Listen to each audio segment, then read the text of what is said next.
صباح الخير او مساء الخير على احلى متابعين. النهارده بقى ان شاء الله رايحين شاطئ الأبيض. بس الناس اللي هي سألتني عن العمارة اهي دي العمارة اللي احنا كنا قاعدين فيها تحت بيت العز، شارع المحكمة خلف شارع اسكندرية، 5 دقايق بالظبط لشارع اسكندرية في وش المحمصة الإسلامية. وهجيب لكم كمان الفيو من فوق الصبح لما انا صحيت عشان نتحضر ونروح البحر.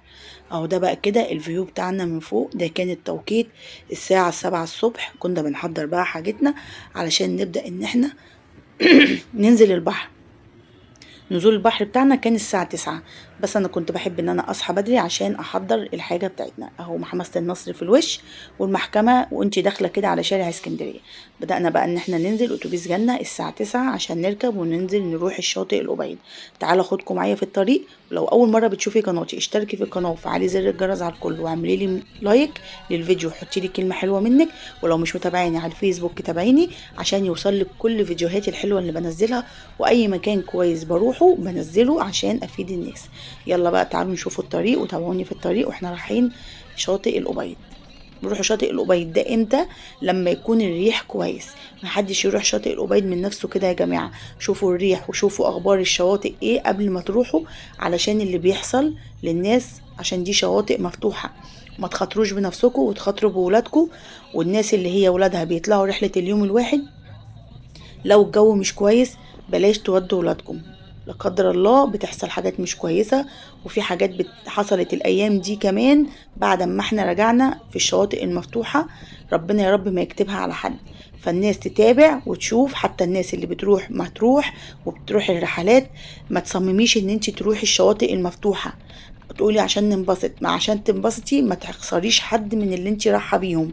فالناس تخلي بالها. ده انا من زمان كده واحنا بنروح مطروح بنتابع وبنشوف البحر، حتى لو مش رايحين تبع مكتب فبنتابع وبنشوف البحر عشان ما نروحش بحر يكون عالي، عشان احنا الكبار والصغيرين اللي معانا محدش يحصل له حاجه.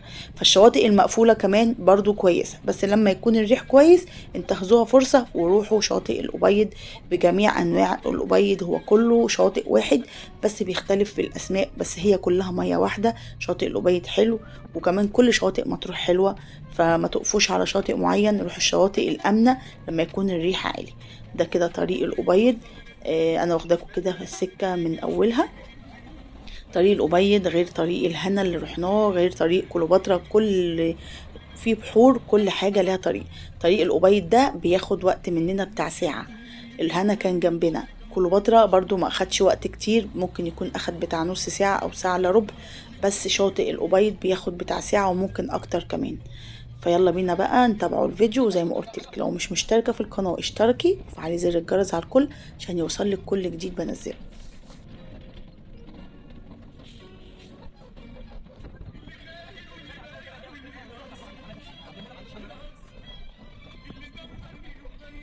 احنا كده بقى وصلنا مدخل الشاطئ اللي احنا داخلينه زمردة الأبيض. لما دخلنا زمردة الأبيض في الوش في الآخر خالص في اللي هو الغزالة.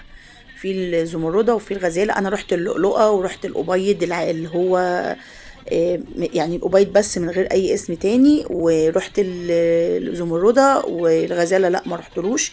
أنا رحت اللؤلؤة مرتين والأبيض ده مرة، والأبيض زمردة الأبيض ده رحته مرتين برضو. فالطريق بتاعه اهو برضو. دي الدخلة من بره مكتوب اليافطة والدخلة بتاعته. هي الحتت دي بقى تحس ان هي حتت ساكتة وكلها بيوت عرب. او اول ما بتخش كده من على البوابة في رسوم بتدفع، طبعا الباص هو اللي بيدفعها، احنا ملناش دعوة. حتى جوه في الشماسي والكراسي والكلام ده برضو احنا ما كانش لنا دعوة.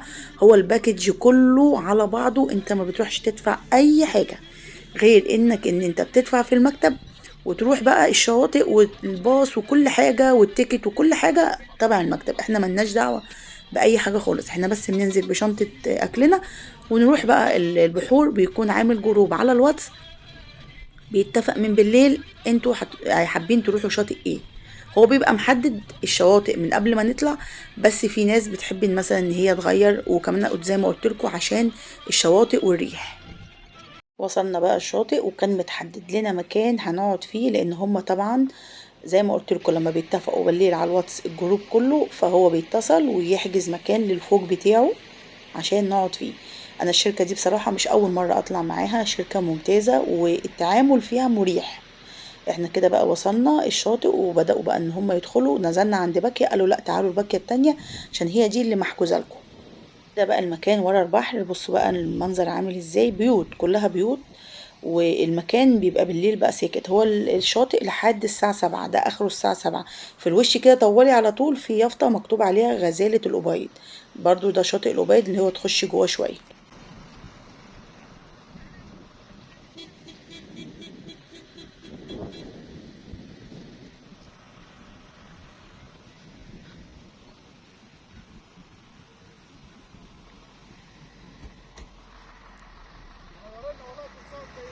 وانت طيب. الله يخليك.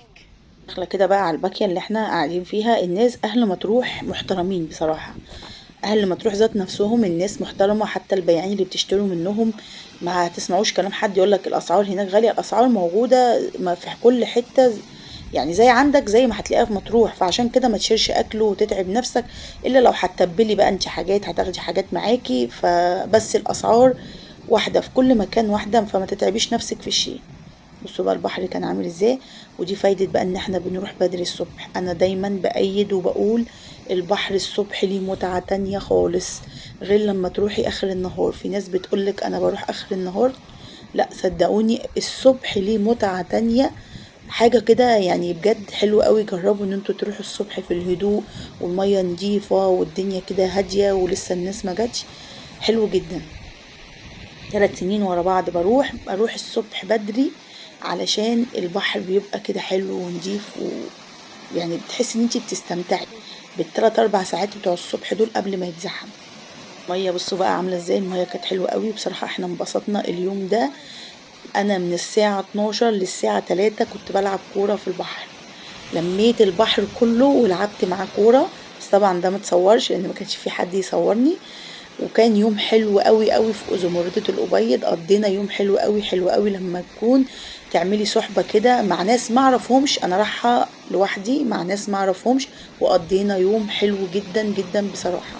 واخدنا احلى صور، صورنا دي صور ابني. بصوا المية منظرها عامل ازاي، المية اخضر شوية. والله انا معاملة فلتر للمية، خلي بالكم هي دي تصوير المية كده طبيعي. خدنا احلى صور هناك وقضينا يوم حلو قوي. ان شاء الله اتمنى لكل اللي يروح مطروح يقضي يوم او يقضي رحلة سعيدة حلوة ويرجعوا بألف سلامة يا رب، من غير ما يكونوا ناقصين حد. بس يا جماعة بالله عليكم انتبهوا جدا للبحور المفتوحة وروحوها في الأيام الهادية. رب يكون الفيديو عجبكم وأشوفكم إن شاء الله في فيديو جديد. سلام عليكم.